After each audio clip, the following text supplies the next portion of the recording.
For the living Christian world, there is no space, there is no difference between America and Romania, and I have to add Australia too. Everyone is in one place, joined in the same heartbeat. This separation that we live in is a great danger for every individual, in the sense that we are deviating from the responsibility we have to reach eternity. Everyone is always together in the same place. Everyone. We aren't created only for ourselves. We are created for the whole creation. Man, who is a small world, a microcosm in which the macrocosm is reflected, is the embodiment of the whole creation in his seen and unseen being. If the little finger is hurt, the whole organism suffers, and so that is how all of us should be. If one person is in pain, we all suffer.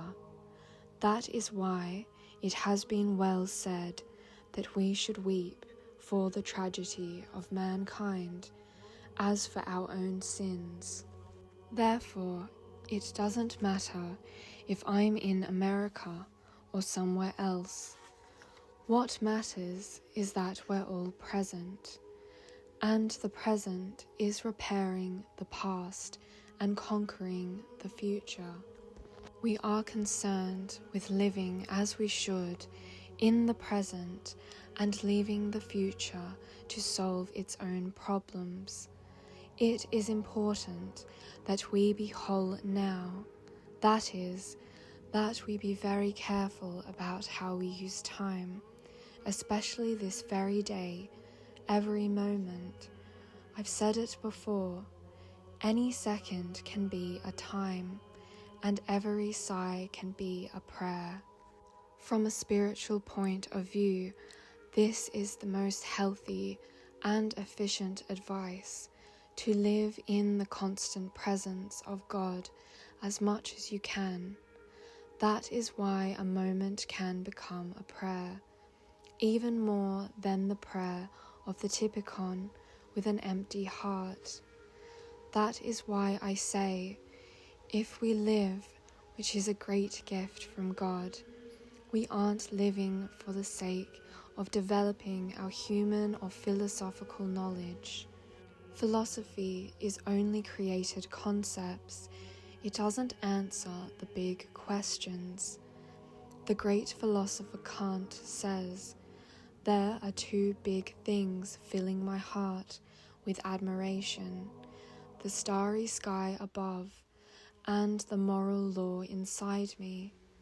That is what Kant says, but we monks especially can grasp the stars with our hands, not simply discussing their extraordinary movement and their balance and harmony, but actually touching them. We are seizing them. That is who we are, always in the creation of God. The greatest error is for one to isolate oneself. It is only by loving properly, by loving madly, absolute, total love, that sometime, somewhere, we can truly be saviours. Therefore, if this is the situation, then every deed we perform must be framed with sacrifice. The salvation of every one of us is on the cross. The cross is the most praised object of the world, so by no means should we run away from something like this, i.e. sacrifice.